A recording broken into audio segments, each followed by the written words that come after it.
有缘人，你有没有发现，你身边的磁场正在悄悄地改变？你是不是也觉得这2年的人心好像变得格外浮躁，一点就着？是不是也感到一种莫名的焦虑，推着你往前跑，却又不知道终点在哪？最近很多人都在聊，说最近2年是赤马红羊年，那是60年一遇的大坎儿。听起来这抹红好像不再是过年的那种喜庆，反而带了一种让人坐立难安的燥热。如果你也对此深有感受，那么接下来的内容我会带你从一个更深的维度去理解这股能量在我们文化里的真正重量，因为它不仅关乎一个说法，更关乎未来整整20年，你如何体面地活出真正的底气。首先，我们必须把概念搞清楚，什么是赤马红羊？2026年是丙午年，2027年是丁未年。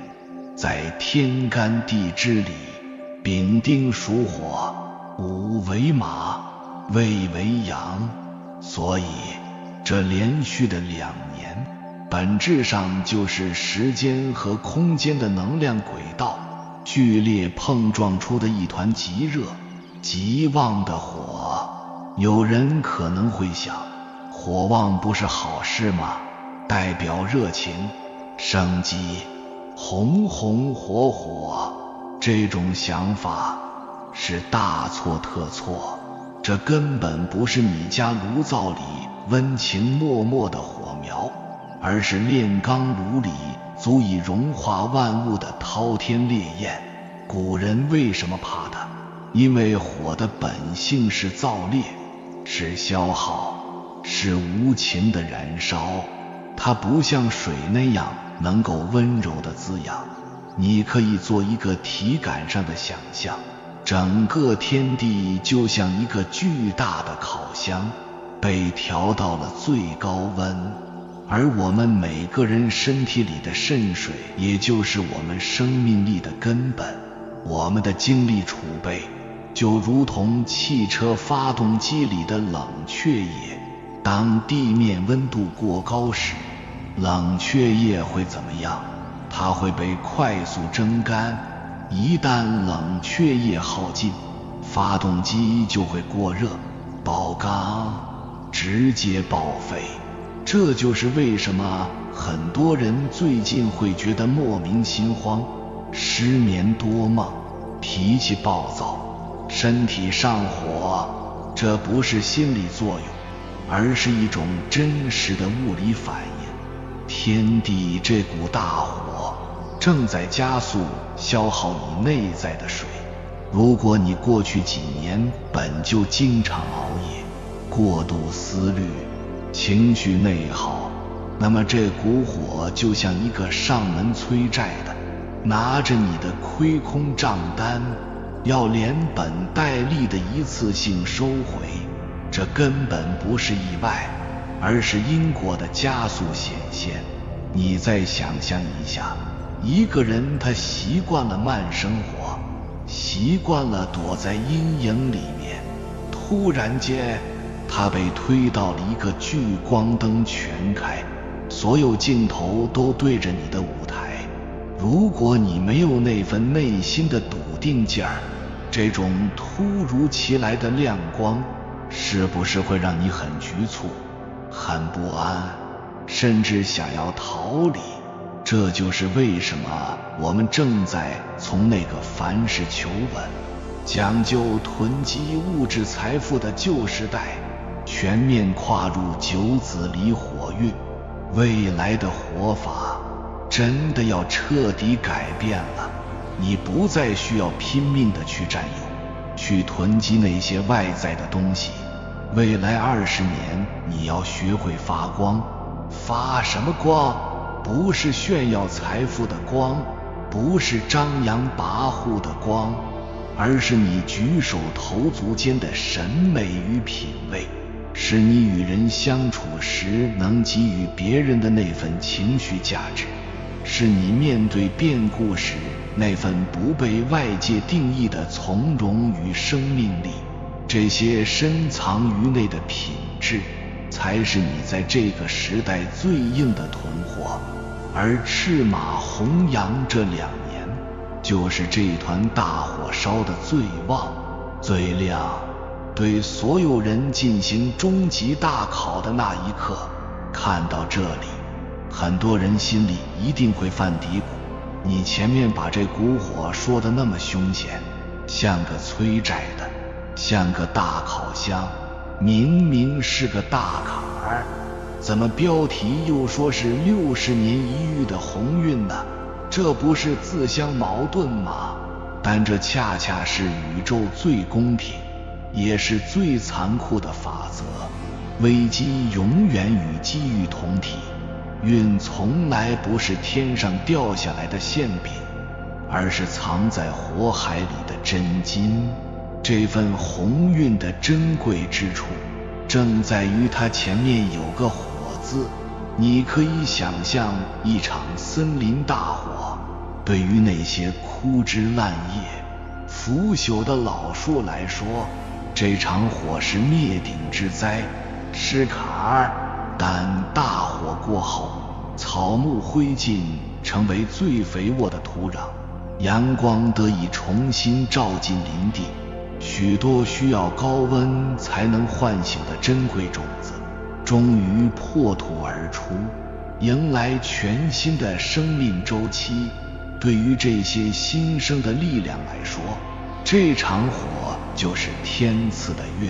你在想象一块未经雕琢的铁矿时，它想成为一把削铁如泥的宝剑，它唯一的路径就是被投入熊熊的熔炉，经过千锤百炼，把所有杂质都烧尽，捶打出去，最终才能淬炼成钢，锋芒毕露。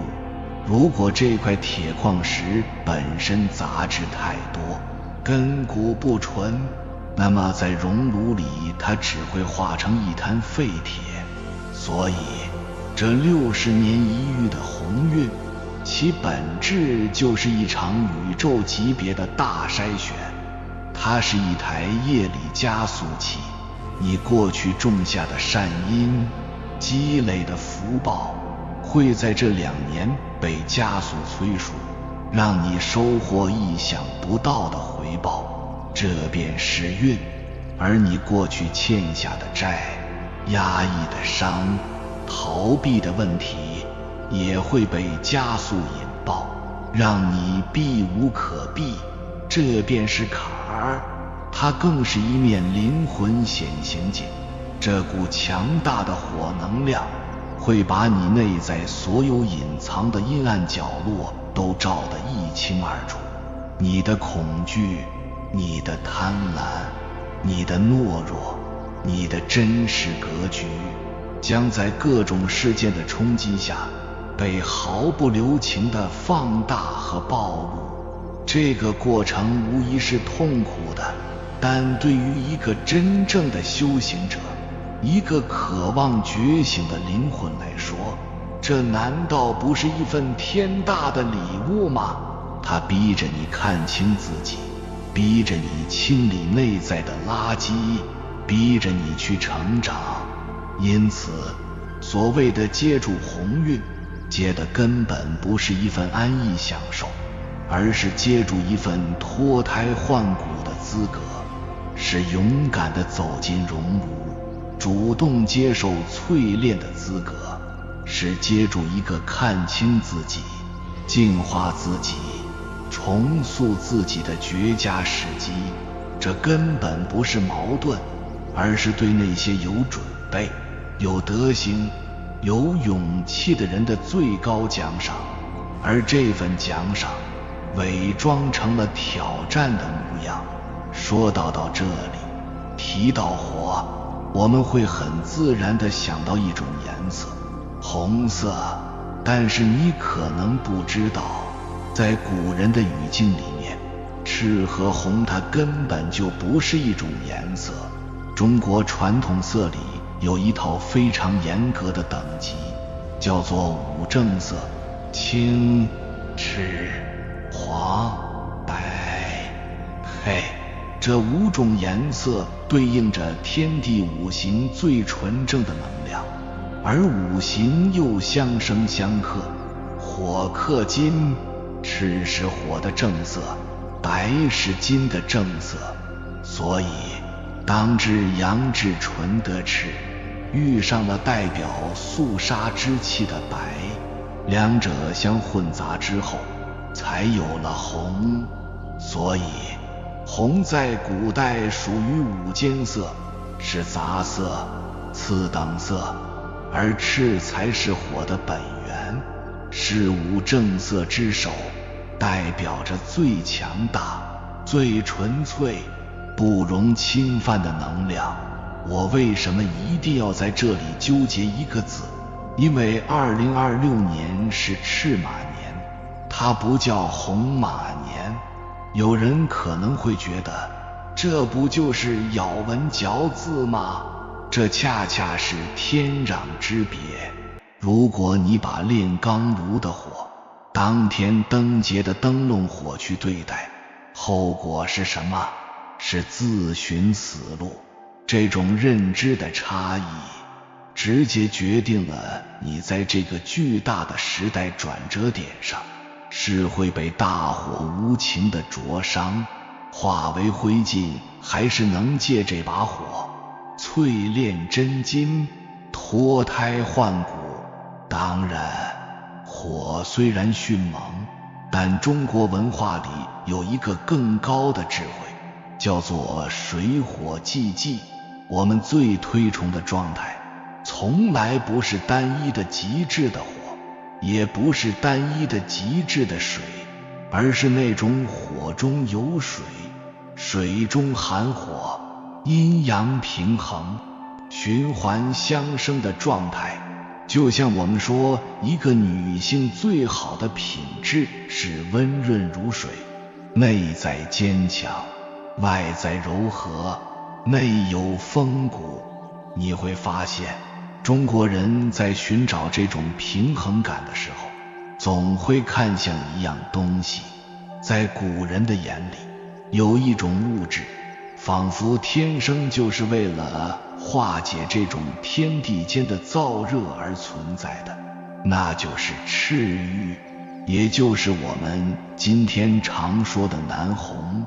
你看它的名字，拆开来看就充满了玄机。赤是什么？是火，是至阳的能量。玉是什么？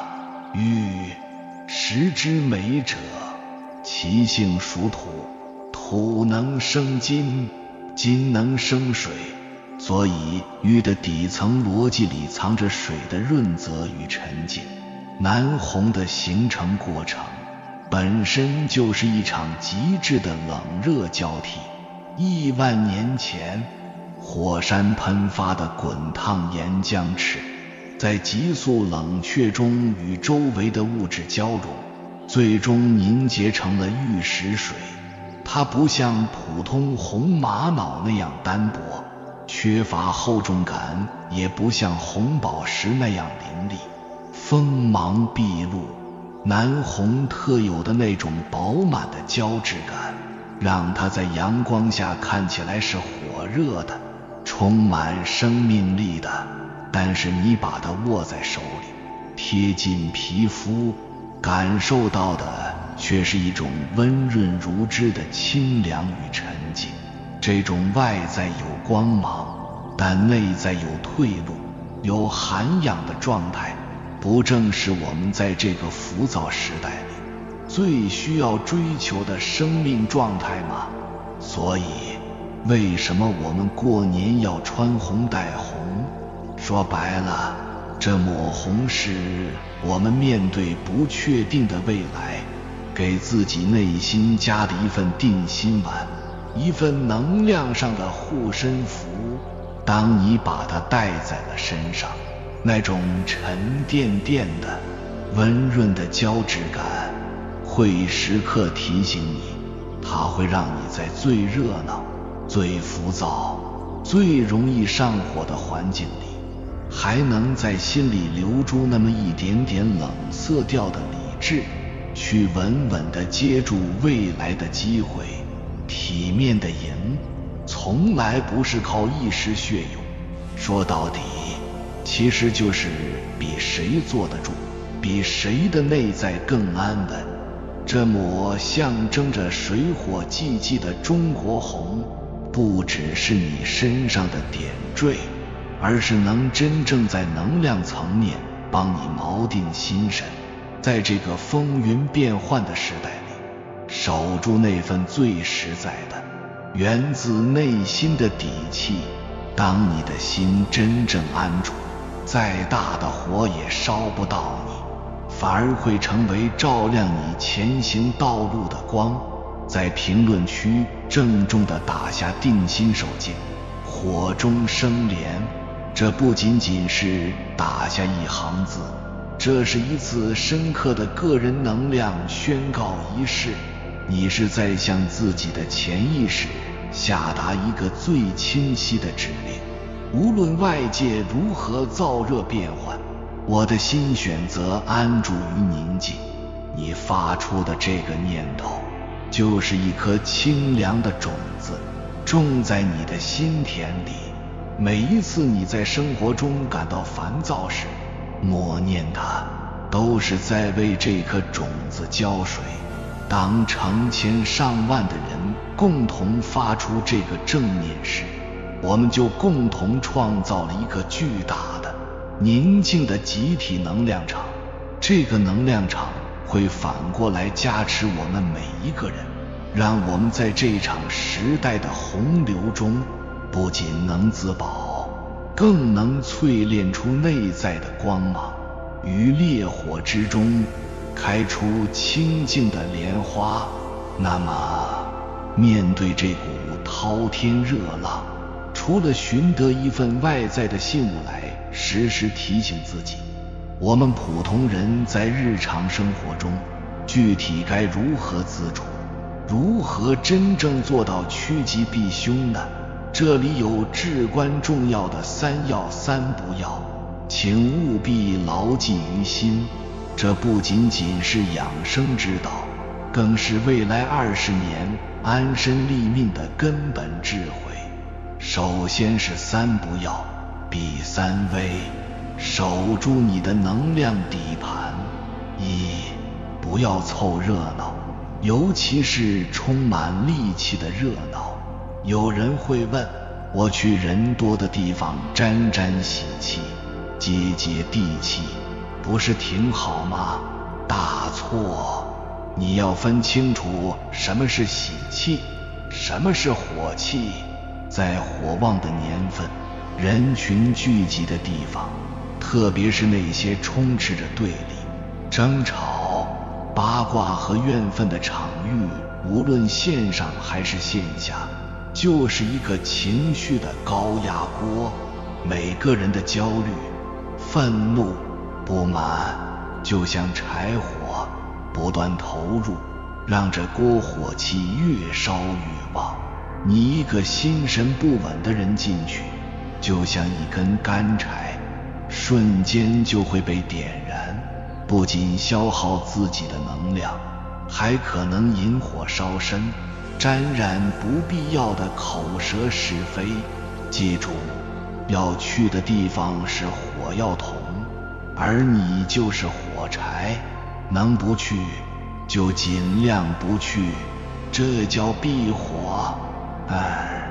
不要生怨气，特别是压在心底的怨气。外在的环境是大火，而内在的怨气是阴火。这种火比外面的火更可怕，因为它从内而外地消耗你的肾水，腐蚀你的根本。外火伤人皮肉，阴火噬人骨髓。你对别人的不甘，对命运的不公，对过去的不放，都像在你身体里埋下的一颗颗定时炸弹，火运一到，就是引爆的时刻。那些突发的重病，那些看似偶然的崩溃，往往都源于这股长期郁结的阴火。所以未来这2年最重要的修行之一就是解怨，去宽恕，去和解，去放下，不是为了别人，而是为了救你自己的命，这叫解怨。3，不要泄其本，尤其是无度的欲望消耗。身体的精气神好比一盏油灯里的灯油，正常情况下，灯芯亮度适中，可以燃烧很久。但如果过度纵欲，长期熬夜不睡，饮食不节，拼命工作透支自己，就等于你亲手把灯芯挑到了最高最亮。火焰虽然看起来很绚烂，但灯油会以几倍的速度被烧干。火旺的年份，天地间的能量本就在加速这种消耗。如果你自己还主动开闸放水，那么身体这部机器很快就会被掏空，届时财运、事业、健康都会断崖式下跌。这不是玄学，是能量守恒。所以务必学会藏精于身，藏神于心，保守你的生命能源。这叫藏，守住了3不要的底线。我们还要积极地去做3要，修3福，构建你的能量护城河。1，要养静气，在独处中生水。对抗火最有效的方法就是水。水从何而来？道德经讲，静为躁君。古人也说，静能生水。越是外界喧嚣浮躁，你越要给自己创造独处安神的时间，哪怕每天只有15分钟，关掉手机，静静地坐着，或者去公园里慢慢走走，看看树，听听鸟叫。这种静就是在为你那即将烧干的冷却液加水。当你心静下来，呼吸会变深，心跳会变缓，身体的耗能模式会切换到蓄能模式。这股静气是你在火运中最宝贵的甘霖。2，要修慈悲，用善意化解戾气。火的能量是冲突、对立、扩张，而慈悲的能量是包容、连接、给予。慈悲心是最高级的清凉剂。当你对家人多一份耐心，对同事多一份理解，对陌生人多一个微笑，甚至只是在网络上少一句恶言，多一句祝福，你就在为自己创造一个清凉的小气候。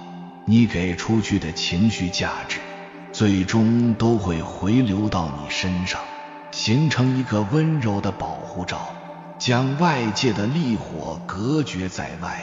发光不是要像太阳一样灼人，而是要像月亮一样温柔地照亮一方。3，要向内求，事变化为淬炼。九子离火运，离卦的象意是外实内虚，其光向外。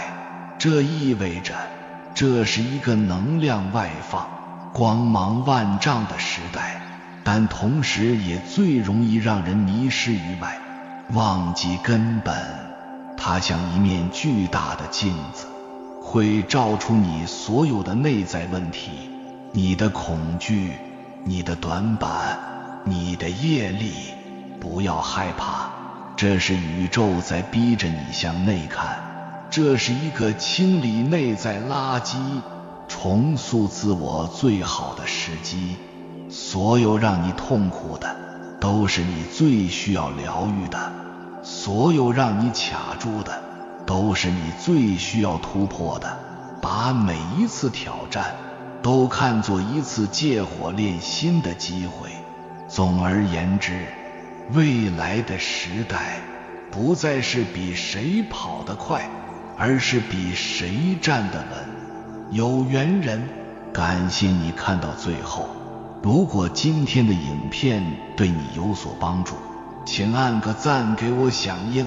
愿你在这场时代的火焰中不被灼伤，不被消耗，而是定心守静，借火修行，最终淬炼成金，绽放出独一无二的温润而坚定的光芒。